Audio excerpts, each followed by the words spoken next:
I'd like to thank the Vedic Cultural Society for the invitation to speak to you tonight about my book, Forbidden Archeology, which gives a Vedic perspective on human origins and antiquity.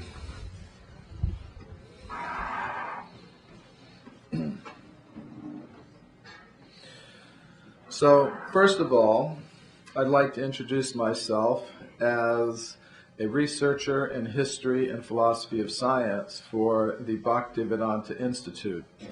And that is the science studies branch of the International Society for Krishna Consciousness. The purpose of the Institute is to study concepts of modern science in light of India's timeless Vedic wisdom.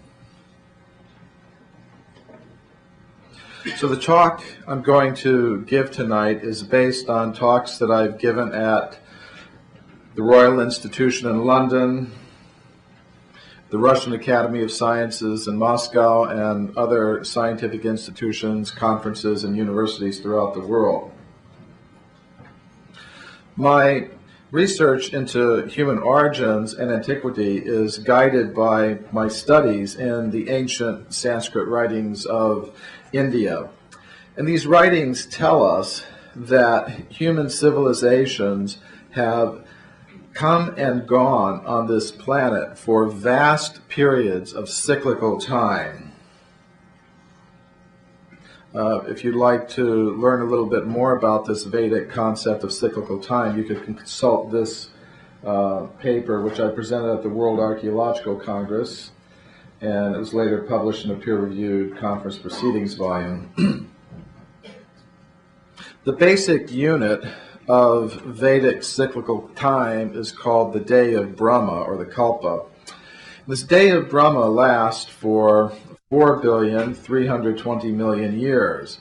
It's followed by a night of Brahma, which also lasts for 4,320,000,000 years. And the days follow the nights endlessly in succession. And during the days of Brahma, life, including human life, is manifest in the universe, and during the nights, life is dormant. Now, if we carefully study the Vedic cosmological calendar, we'll see that the current day of Brahma, the one we're in right now, began about 2 billion years ago.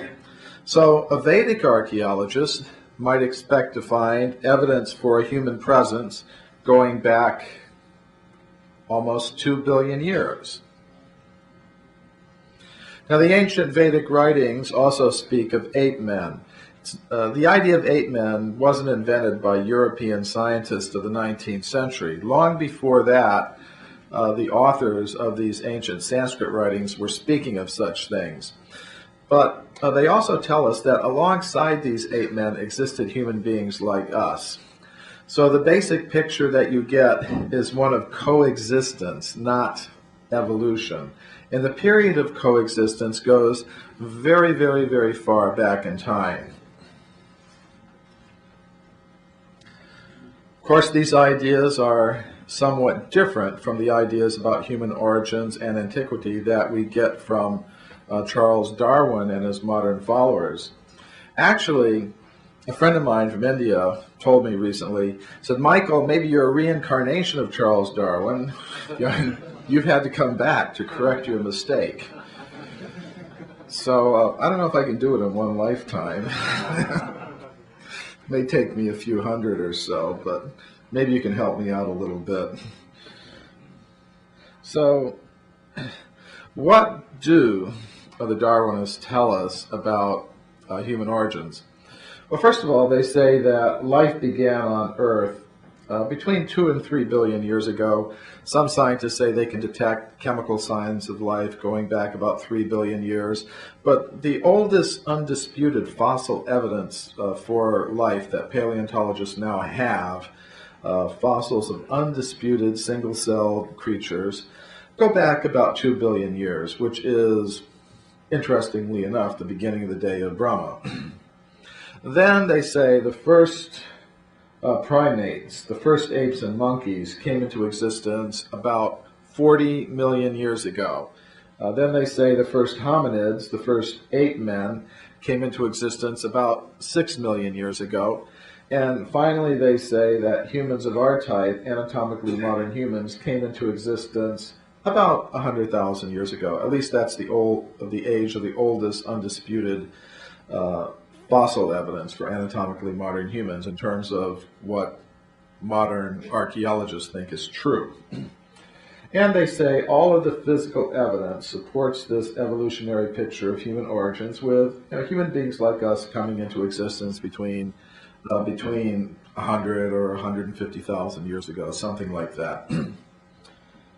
But when I did 8 years of research into the entire history of archaeology, I found something quite different. I found that over the past 150 years, archaeologists have discovered huge amounts of evidence showing that humans like us have existed throughout this entire period of time, going all the way back to the very beginning of the history of life on Earth. This evidence takes the form of anatomically modern human skeletal remains, anatomically modern human footprints, and human artifacts of various kinds. I've documented this evidence in this book, Forbidden Archeology, co-authored with my co-author, Richard Thompson. It's a 900-page book, basically aimed at the scientific world. The book is also available in a shorter, popular edition, which is also available in French. It's been published in French in Europe by the publisher Rocher, so you could get it on, if you like French, if you prefer French as your primary language. It's available on the French, Amazon.com. Now, this evidence for extreme human antiquity, which contradicts the current theories, is not very well known, both within the scientific world and to the public at large, because of what I call a process of knowledge filtration that operates in the world of science. We can call this blue box here the knowledge filter, and it represents the current consensus on human origins. And reports of evidence that conform to this consensus will pass through this social and intellectual filter very easily, which means students will read about this evidence in their textbooks. People will hear scientists speaking about it on television. If they go to the local museum of natural history, they'll see the artifacts and bones on display. But if we have reports that radically contradict this current consensus, they tend to be filtered out of the discussion, which means we don't read about this evidence in our textbooks, we don't hear scientists speaking very much about it, and if we go to the museum, we won't see the artifacts or bones on display, although they may be there somewhere in the museum collection. And I'm not talking here about some satanic conspiracy theory. It's a very well-known, established fact among historians, philosophers, and sociologists of science that theory determines how evidence is treated. And what I've simply done is demonstrate how that process operates in archaeology and human origin studies generally. So what I'd like to do now is give a few representative examples of the kinds of evidence that I'm talking about. I want to show two things. First of all, that this evidence actually does exist, and I also want to say something about how the knowledge filtering process operates in each case. So I'm going to start with evidence that's relatively close to what many scientists are now prepared to accept in terms of human antiquity, and then gradually we'll go back further and further and further in time. And some of these, as I said, this knowledge filtering process has been going on for a long time. So some of the cases I'm going to talk about are from the more recent history of archaeology. Some of the cases will be from the earlier history of archaeology. This is Virginia Steen McIntyre. She's an American geologist who I know personally. When she was a young woman, just beginning her career in archaeology, she was involved in dating an archaeological site in Mexico called Huayatlaco, which is near the town of Puebla in central Mexico. There, some American archaeologists discovered these artifacts and others like them. And they may look primitive to us, but according to archaeologists, artifacts of this type are made only by anatomically modern humans, not by any kind of ape man. The excavation was conducted by archaeologist Cynthia Irwin Williams. She conducted a very professional excavation up to all the modern standards. The artifacts were photographed in place when they were discovered, such as this one here. And here is a close-up of it, solidly embedded in the rock, indicating it was an original part of those deposits. Now, of course, the archaeologists want to know how old these implements were. So they called in a team of geologists to date the site, and in that team was Virginia Steen McIntyre. So she and her colleagues used 4 different methods to date the site.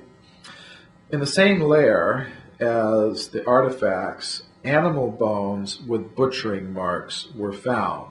That's another indication of a human presence.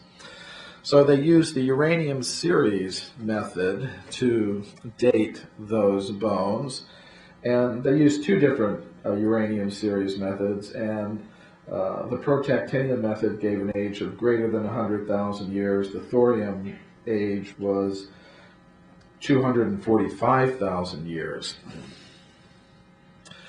Directly above the layer in which the animal bones and the human artifacts were found was a layer of volcanic ash.